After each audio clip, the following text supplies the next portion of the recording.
Hello viewers, ফিরে আসলাম আবারও আপনাদের জন্য অনেক গুরুত্বপূর্ণ একটি ভিডিও নিয়ে। তা হচ্ছে যে আপনারা যারা অনেকেই কমেন্ট করেছেন এবং জানতে চেয়েছেন যে কীভাবে আপনারা এক্সপার্ট অপশন অ্যাকাউন্টটিকে ভেরিফাই করবেন।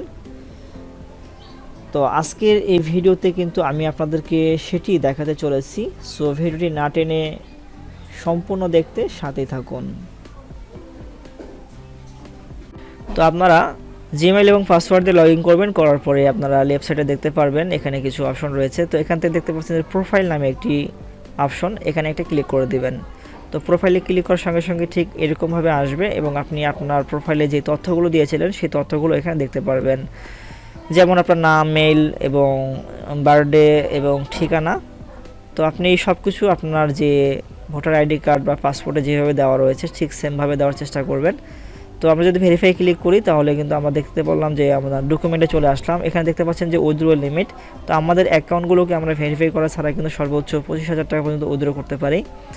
তো আমাদের যে ডকুমেন্টগুলো এখানে আপলোড করতে হবে, তো আসলে আমরা অনেক সময় যেটা করে থাকি যে আমাদের নাম আমরা ভুল দিয়ে থাকি। তো আপনারা সবসময় চেষ্টা করবেন আপনাদের এনআইডি কার্ডে মানে ভোটার আইডি কার্ডে যেইভাবে নাম দেওয়া রয়েছে ঠিক সেমভাবে নাম দেবেন এবং সেখানে যে জন্ম তারিখ এবং যে ঠিকানা রয়েছে সেম ঠিকানা দেওয়ার চেষ্টা করবেন। আপনার নামে যদি ভোটার আইডি কার্ড নাও হয়ে থাকে, আপনার পরিবারের মধ্যে যাদের ভোটার আইডি কার্ড হয়েছে ঠিক তাদের নামে অ্যাকাউন্টটি আপনি খুলতে পারেন এবং তাদের ভোটার আইডি কার্ড দিয়ে কিন্তু আপনি অ্যাকাউন্টটাকে ভেরিফাই করে নিতে পারেন, কিন্তু সেখানে নাম্বারটা আপনি আপনার ব্যবহার করতে পারেন, এতে কোনো সমস্যা নেই।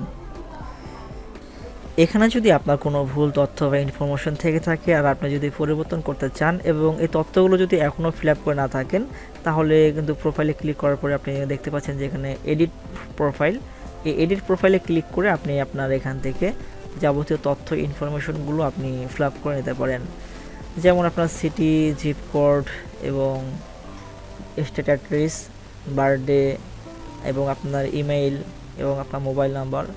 এই সব কিছু ঠিকঠাক দেওয়ার পরে কিন্তু আপনি আপনার ডকুমেন্টটি সাবমিট করবেন, কারণ আপনি এখানে যে তথ্যগুলো দিবেন সেই তথ্যগুলো এবং আপনি যেই ভোটার আইডি কার্ডটি তাদেরকে সাবমিট করবেন তারা কিন্তু সেটি মিলিয়ে দেখবে। সব কিছু ঠিকঠাক থাকার পরেই কিন্তু তারা ভেরিফাই করে দেবে।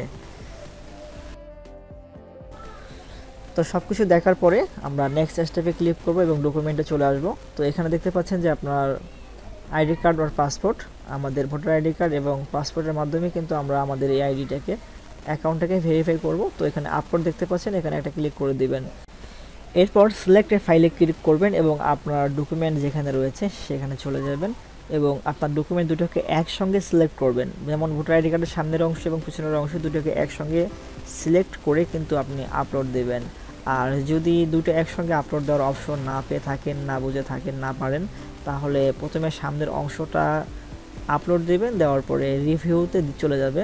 তো দুদিন পর আসলে যখন সেটি রিভিউ হবে, রিভিউ হওয়ার পরে কিন্তু আপনার সেটিকে তারা রিজেক্ট করে দেবে এবং নিচে একটি অপশন দেবে যে আপনার ভোটার আইডি কার্ডের পিছনের অংশের একটি ছবি দেওয়ার জন্য। তো আপনি সেই ছবিটা দিয়ে যখন সাবমিট করবেন, তো একদিন পরে কিন্তু সেটি তারা রিভিউ করবে। রিভিউ করার পরে কিন্তু আপনার অ্যাকাউন্টটাকে তারা ভেরিফাই করে দেবে। তো দেখতে পাচ্ছেন এখানে আপলোডে একটা ক্লিক করে দেবেন ছবিটি সিলেক্ট করার পর। তো এরপর দেখতে পাচ্ছেন the document has been uploaded. তো দেখতে পাচ্ছেন যে ওয়েটিং ফর রিভিউ।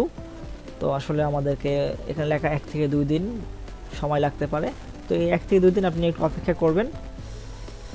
তো আশা করি আপনার অ্যাকাউন্টটা ভেরিফাই হয়ে যাবে। আর ভেরিফাই হলে কেমন চিহ্ন আসবে সেটাও আপনাদেরকে এখন দেখিয়ে দিচ্ছি। তো অ্যাকাউন্টটি ভেরিফাই হলে মূলত আপনারা এরকম একটি টিক মার্ক এবং ভেরিফাই দেখতে পারবেন, ঠিক এভাবে আসবে। আর আপনারা যদি ডকুমেন্টে আমরা ক্লিক করি, ডকুমেন্টে ক্লিক করার সঙ্গে কিন্তু আমরা এখানে দেখতে পাচ্ছি যে আইডি কার্ড আর পাসপোর্ট অ্যাপ্রুভেড, আমরা যেটা দিয়েছিলাম তারা অ্যাপ্রুভ করেছে। তো আমাদের অ্যাকাউন্টে তারা ভেরিফাই করে দিয়েছে। তো আশা করি বুঝতেই পারছেন। আর আমরা যদি ফাইন্যান্সে ক্লিক করি এবং আমরা যদি উইথড্রোতে ক্লিক করি, তাও দেখতে পাচ্ছেন যে এখানে আর কোনো লিমিট নেই। তো এই ছিল আজকের ভিডিওটি ভালো লাগলে অবশ্যই একটি লাইক করে দিবেন এবং আপনার কোনো মতামত থাকলে কমেন্ট করে জানিয়ে দিবেন। তো আজকের ভিডিওটি এখানে শেষ করছি। খুদা হাফেজ।